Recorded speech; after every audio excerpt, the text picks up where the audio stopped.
Tapi kalau saudara sudah menjadi orang Kristen yang sungguh, dunia tidak ada artinya. Semua ditinggalkan dan hanya Yesus.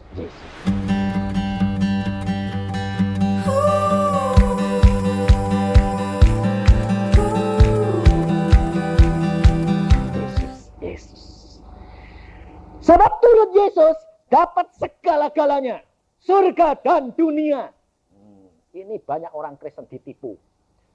Miskin di dunia tidak apa-apa, asal kaya di surga. Siapa bilang? Alkitab tidak pernah bilang begitu. Miskin di dunia.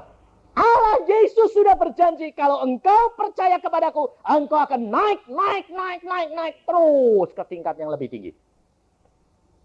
Tidak akan turun. Engkau akan memberi pinjam dan tidak pinjam. Ini saudara, ini janji daripada Allah. Tidak ada kitab yang lain daripada kitab perjanjian ini. Kitab ini disebut kitab perjanjian karena perjanjian antara Allah dan kita. Kita menggenapkan pihak kita, Allah akan menggenapkan pihaknya. Yang tergantung daripada pihak yang mana yang membatalkan. Kalau Yehuda dikatakan, engkau dosa harus dihukum. Aku membiarkan harta kekayaanmu, segala barang perbendaharaamu akan kuberikan dirampas. Jadi kalau saudara-saudara sekarang di dalam situasi, di dalam keadaan, sedang dalam penderitaan, apa yang saudara lakukan? Itu yang menjadi masalahnya toh. Aku sudah dalam keadaan begini, kok sudah bertobat, tapi kok tidak ditolong-tolong ya? Ya bertobatnya cuma sedetik. Nanti sudah ngomel lagi. Waktu berdoa, ya betul aku salah Tuhan, ampuni. Ampun, keluar lihat kenyataan, ngomel lagi. Lah ya jatuh bangun sampai kiamat ya jatuh bangun terus. Tidak pernah masuk, naik ke tingkat yang tinggi. Kenapa bangsa Israel tidak masuk Kanaan? Hah? Ngomel. Kenapa bangsa Israel tidak masuk Kanaan? Ngomel. Kenapa Musa tidak masuk Kanaan? Karena mulut. Musa mengatakan di dalam bangsa Israel pada waktu dia meminta air. Lalu dia mengatakan, apakah aku harus mengeluarkan air? Kamu bangsa yang durhaka. Wah, malah ngutuki bangsa Israel. Allah marah. Karena engkau tidak memuliakan aku, engkau tidak masuk Kanaan. Saya dulunya tidak tahu. Tapi hal itu ditulis di dalam Mazmur Daud. Di dalam Mazmur Daud, kita akan melihat bahwa Musa tidak masuk Kanaan.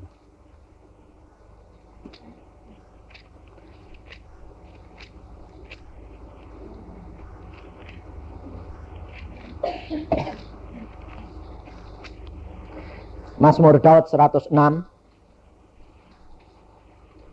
ayat yang ke-32 dan 33.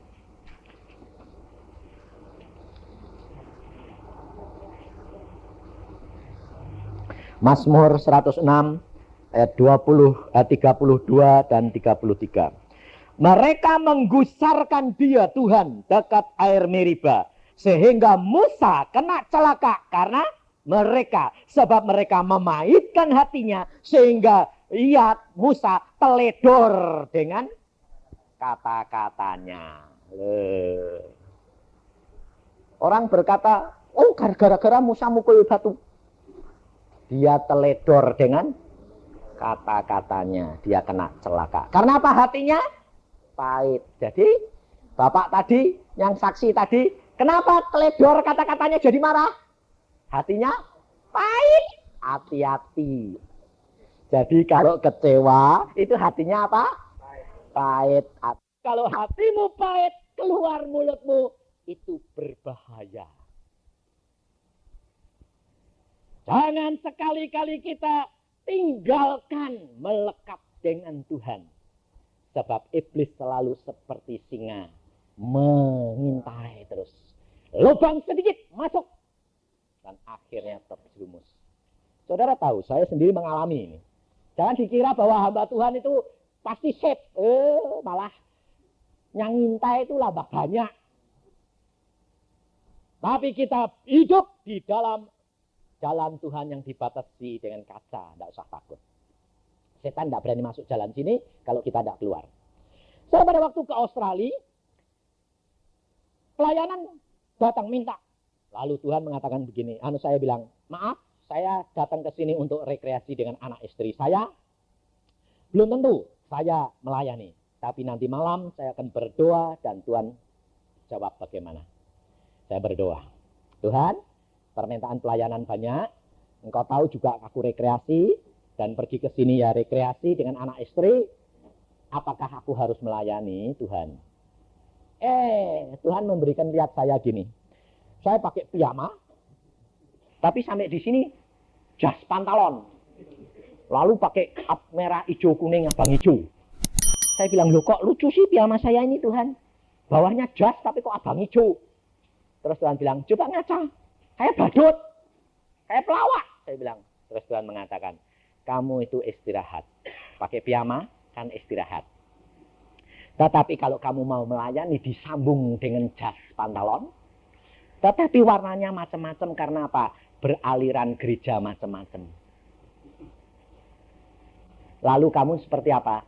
Pelawak. Pelawak itu dia berbicara tetapi tidak sungguh-sungguh. Hanya menyenangkan manusia. Kalau engkau istirahat, istirahat. Kalau engkau melayani, melayani. Jangan dicampur dengan rekreasi. Karena tugasmu lain daripada orang lain. Lalu saya bilang, jadi tidak boleh Tuhan. Ya, total 1 bulan rekreasi. Besok saya kasih tahu, Yusa tidak melayani sekalipun. Ribut. Hamba-hamba Tuhan bilang apa? Hamba Tuhan kayak apa model gitu? Harus siap di mana-mana. Saya bilang, hamba Tuhan ini wong kacung kok. Saya bilang, kalau Tuhan bilang tidak, ya tidak. Kamu mungkin hamba Tuhan yang punya kuasa, yang diberi otoritas. Tapi saya tidak diberi otoritas sebab saya utusan khusus.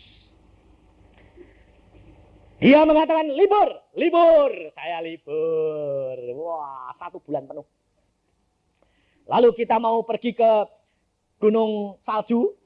Kan orang Indonesia selalu kepengen kalau ada salju. Anak saya mengatakan begini, yuk Pak pergi ke gunung salju, yuk kita berdoa dulu. Setiap minggu kita puasa loh. Hari Rabu puasa, berdoa. Tuhan mengatakan, jangan berangkat ini, minggu depan. Padahal menurut orang Sydney, Australia, 3 minggunya akan datang. Barusan top-topnya paling bagus salju. Tapi Tuhan mengatakan, minggu depan berangkat. Oke, saya bilang, saya berangkat minggu depan. Saya sewa mobil, saya berangkat ke sana. Saudara tahu, cuacanya luar biasa. Panas.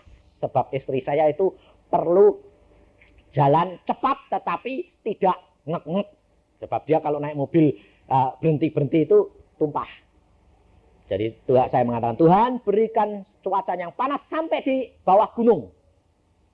Wah, 500 kilo ditempuh dalam waktu 5 jam.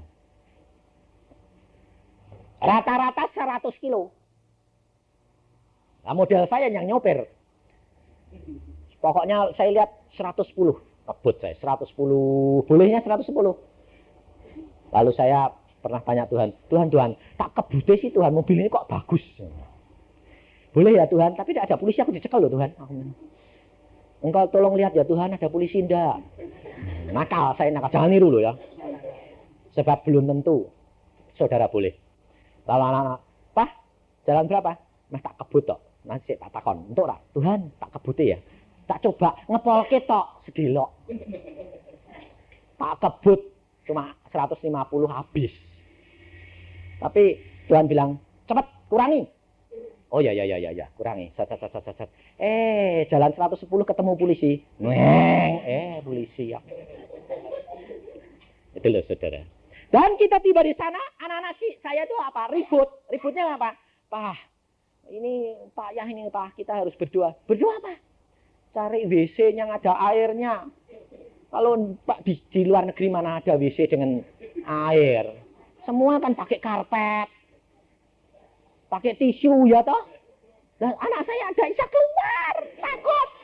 Wah, ini kamu sudah gede kok gini, saya bilang. Aduh, Tuhan ini bagaimana? Saya berdoa, Tuhan. Anakku ini, maaf ya Tuhan, cari WC yang ada airnya. Yang pakai air, jadi bawahnya itu pakai mosek, tidak karpetan gitu loh. Hotel-hotel itu karpetan semua Tuhan. Kita sudah sampai di sana, saudara tahu. Di bawah jalanan itu ada satu villa. Kita sudah jam 5, mata saya itu bisa Tuhan, lihat tuh. Itu ada villa itu, kelihatannya villa itu. Oh, tidur di situ, saya bilang. Stop, putar. Masuk situ, kita masuk. Saya tanya, berapa? Semalam, satu orang $14. Ah, murah, saya bilang. Rata-rata 30, ini 14.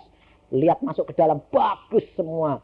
Ruangannya, semua disedia, ini kitchennya semua. Tapi pertama kali anak saya yang masuk apa? WC. Masuk, wah puji Tuhan. Saya bilang apa? Loh, kenapa? Mosek semua dan ada embernya. Ini tempat kita, Papa. Tuhan itu luar biasa. Sampai perkara yang kecil diurusi. Saudara tahu? Allah kita itu tertib luar biasa. Tidak pernah terlambat dan tidak pernah tergesa-gesa. Dan pada waktu kita pergi ke sana, besok paginya kita main salju, panasnya luar biasa. Anak-anak saya bilang apa? Lah kalau gini ya tidak pernah ngalami ya Pak, hujan salju ya. Loh lah kamu kenapa? Minta panas. Lah tapi kita ya mesti ngalami hujan salju itu rasanya kayak apa? Ces kayak apa? Sembayang, Bapakmu punya langit dan bumi. Dia berkuasa memberikan kepada kamu. Jadi di sana sembayang, Tuhan, kami minta hujan salju ya Tuhan. Ngerasain saja. Sebentar lagi perpet setengah jam hujan salju. Sampai anak-anak saya tuh jingklak-jingklak mainan salju. Bikin pop, bikin anu. Waduh, Tuhan kok sayang ya Pak. Sampai minta hujan salju di panas terik turun setengah jam. Saudara tahu. Kalau saudara sebagai anak-anak Tuhan secara duniawi, secara jasmani tidak ngalami, kapan engkau percaya bahwa Allahmu itu punya langit dan bumi yang menjadikan langit dan bumi? Engkau harus berani didik anakmu. Mungkin saudara mengatakan, ya aku tidak punya iman. Tapi kalau saudara berani bertindak, biarkan anakmu yang polos masih kecil itu, yang berdoa, Tuhanmu, Allahmu akan menggenapinya. Praktekkan. Kalau tidak jadi, jangan mau jadi orang Kristen. Berani enggak? Enggak berani toh? Ya deh iya. Lah kalau bilang ya deh iya, ya enggak iya, ya enggak iya, enggak jadi. Iman. Dan sesuai dengan firman Tuhan. Minta, tapi minta apa? Minta kepada Roh Al-Kudus lebih dahulu. Rema lebih dulu. Jadi pada waktu mereka minta, saya berdoa, Tuhan, boleh enggak? Minta. Maka aku akan beri. Oh, saya bilang, minta kepada bapakmu. Tidak saya yang minta. Sebab kalau saya yang minta, nanti anak-anak tidak punya pengalaman pribadi. Minta kepada bapakmu, engkau akan diberi. Ya berdoa. Setengah jam turun salju. Luar biasa Tuhan. Lalu anak perempuan saya, kepengen bunga Edelweiss. Edelweiss tahu tak? Bunga yang tidak pernah layu itu. Dia bilang, Mah, di sini mesti ada Edelweiss, cari-cari tidak ada. Kamu minta sama Allahmu, bapakmu nanti diberi. Di hotel ada bunga Edelweiss segebung. Segebung, segini. Banyak. Lalu malamnya saya berdoa. Tuhan, itu bunga. Anakku perempuan ini kepingin. Tuhan ngomong sama saya. Mintaan sama yang punya hotel, nanti tak gerak ke hati ini. Biar dikasihkan kamu semua. Semua. Padahal 10 biji $3. Segebung. Lalu saya bilang sama anak saya pagi-pagi. Nanti kita mau pulang ya. Sudah 3 hari di sana. Kamu kan kepengen Edelweiss. Itu loh mintaan. Itu milikmu. Masa papa? Berdoa. Dia berdoa. Tuhan, aku minta ya Tuhan. Itu. Dituding sama dia. Itu. Lalu waktu pulang. Saya yang punya hotel, saya ngomong sama dia. Kasih souvenir sama saya dong. Saya bilang, saya sudah tinggal di sini 3 minggu, 3 hari. Lalu dia bilang, apa? Hem saya? Oh enggak, bau. Saya bilang, apa kamu minta? bungahmu yang di jendela itu loh. Satu kebun itu. Kamu mau itu? Iya. Ambil. Berapa? Semuanya. Anak saya langsung lari, puji Tuhan. Bawa pulang sekebung. Dia bilang, Tuhan itu luar biasa ya Pak. Padahal ngumpulinnya setengah mati loh Pak ini. Tapi Tuhan itu Allahmu yang luar biasa. Anak-anak kita harus mengalami perkara-perkara yang nyata dengan Dia. Nanti anakmu engkau tinggal di mana tidak akan kau khawatir. Karena apa? Dia punya Yesus Allah yang berkuasa. Yang menuntun langkah-langkahnya. Langkah demi langkah. Firman Tuhan selanjutnya mengatakan kepada kita dalam ayat yang kelima. Beginilah firman Tuhan. 3 perkara. Saudara perhatikan. Di mana saudara termasuk di sini. Terkutuklah orang yang mengandalkan manusia. Pertama. Yang mengandalkan kekuatannya sendiri. Kedua. Dan yang hatinya menjauh daripada Tuhan. Ia akan seperti semak bulus di padang belantara.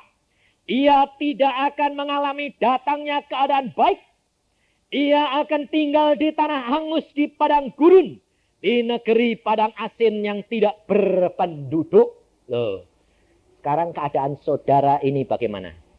Sedang dalam keadaan problema, sedang ditinggalkan, sedang tidak menghasilkan apa-apa, sedang di dalam keadaan kejepit. Saudara berada di padang gurun yang sepi kosong. Tetapi hal ini mengapa terjadi? Pasti saudara terletak di salah satu daripada ketiga hal ini. Terkutuklah orang yang mengandalkan manusia. Jikalau saudara mengandalkan manusia yang lain, mengharapkan pertolongan manusia yang lain, saudara dikatakan terkutuk. Apakah hal itu dapat diberkati? Tidak bisa. Perhatikan. Saudara pada waktu di dalam kesulitan, yang saudara cari siapa? Lari kepada hamba Tuhan atau kepada saudara seiman atau tidak? Atau lari kepada saudaramu yang lebih kaya? Atau saudaramu yang lebih rohani?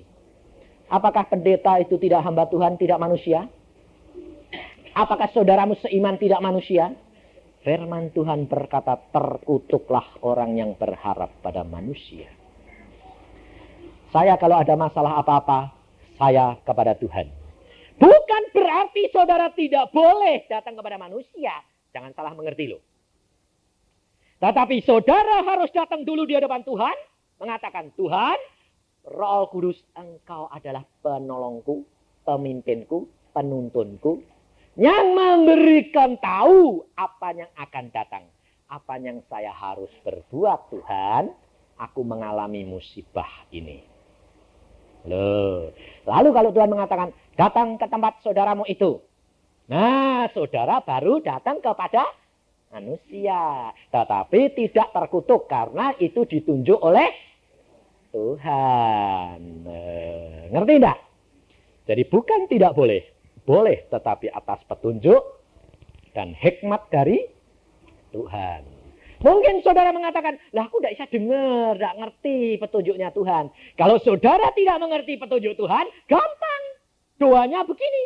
Tuhan, ini loh keadaan saya, demikian parah, menghadapi keadaan gini. Ampuni ya Tuhan segala dosa-dosa saya. Sekarang apa yang saya harus berbuat Tuhan? Karena Engkau tahu bahwa aku tidak peka. Tolong ya Tuhan, langkahku ini tuntun dan pimpin sampai kepada yang Engkau kehendaki. Gampang toh? Enak. Seperti seorang anak Tuhan yang dia di dalam kesulitan, istrinya mau melahirkan, tidak punya duit. Ini Jakarta. Anaknya mau lahir, istrinya di rumah sakit, tidak punya duit untuk nebus. Dia kerja tidak dapat-dapat. Lalu dia belum anak Tuhan dulunya. Lalu istrinya anak Tuhan. Lalu dia bilang, aku kerja kok bangkrut terus, sekarang istriku tidak bisa ditebus, ini bagaimana ini? Akhirnya dia lihat gambar Tuhan Yesus di dalam kamarnya itu, dia bertelut. Yesus, Tuhan, kalau Engkau memang ada, tolong saya ya, dapat duit nebus istriku. Istriku kan anakmu yang baik, dan aku mau menjadi muridmu. Langsung dia bilang, tuntun langkahku supaya saya keluar. Dia tidak dengar apa-apa. Dia keluar. Langkahnya itu dituntun Tuhan sampai ketemu temannya yang sudah puluhan tahun tidak pernah ketemu. Kamu kok? Wah, bagaimana? Kok loyo gitu? Wah, sedang peot. Saya justru cari orang. Kamu kerja sama saya. Kamu minta bayaran berapa, saya bayar. Ya, oke. Besok saya kerja. Tapi saya hari ini mau ngambil istri saya di rumah sakit. Mau keluar melahirkan. Oh, istri melahirkan? Oh ya. Ayo. Kamu butuh berapa? Loyo pasti tidak punya duit kamu. Nah, terus dia bilang, iya. Butuh berapa? Ini, 300.000. Ambil. Bayangin, saudara. Ini langkah doa dan iman. Jadi jangan khawatir. Di dalam perkara ini, harap sama Tuhan lebih dahulu. Nanti Tuhan memberikan petunjuk dan pertolongan jalan keluar. Karena firman Tuhan mengatakan engkau tidak akan dicobai lebih dari kekuatanmu. Pada masanya engkau diberikan jalan keluar. Jadi di dalam penderitaan, di dalam masalah yang tidak bisa keluar, berdoa, ucapkan syukur, tetapi bertobat lebih dahulu. Mengapa aku tidak dapat keluar? 3 perkara ini. 1, mesti engkau mengandalkan manusia. Pasti tidak akan keluar. 2, mengandalkan kekuatan diri sendiri. Engkau akan menjadi terkutuk. 3, hatinya menjauh dari Tuhan. Kecewa terhadap Tuhan. Gerutu. Kalau engkau gerutu, tidak akan masuk Kanaan. Tidak akan terselesaikan masalahmu. Hati-hati, ibu-ibu yang paling suka gerutu. Kalau engkau gerutu, engkau berarti menjauh dari Allah. Maka setan menuntut, terkutuk dia. Berkat tidak akan tiba. Tetapi apa yang dijanjikan Tuhan? Ayat 7. Diberkatilah orang yang mengandalkan Tuhan. Yang menaruh harapannya pada Tuhan. Ia akan seperti pohon yang ditanam di tepi air. Yang merambatkan akar-akarnya di tepi batang air. Dan yang tidak mengalami datangnya panas terik. Yang daunnya tetap hijau.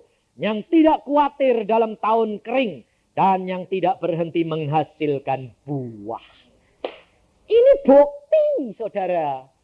Kalau anak Tuhan yang turut Tuhan sungguh-sungguh. Ini bukti.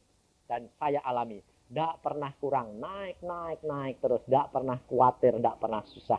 Tidak ada masalah. Ada kekeringan, kita tidak takut.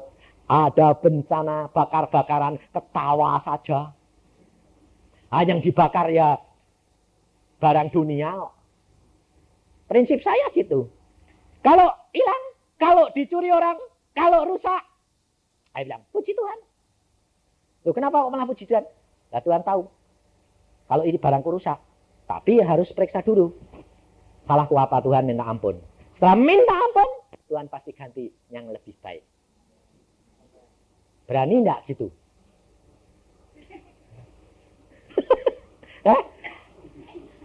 Ini loh saudara. Sebab ini firman Tuhan. Barang siapa berharap kepada Tuhan, mengandalkan Tuhan, Tuhan akan bertindak menjadi sumber yang tidak pernah kering.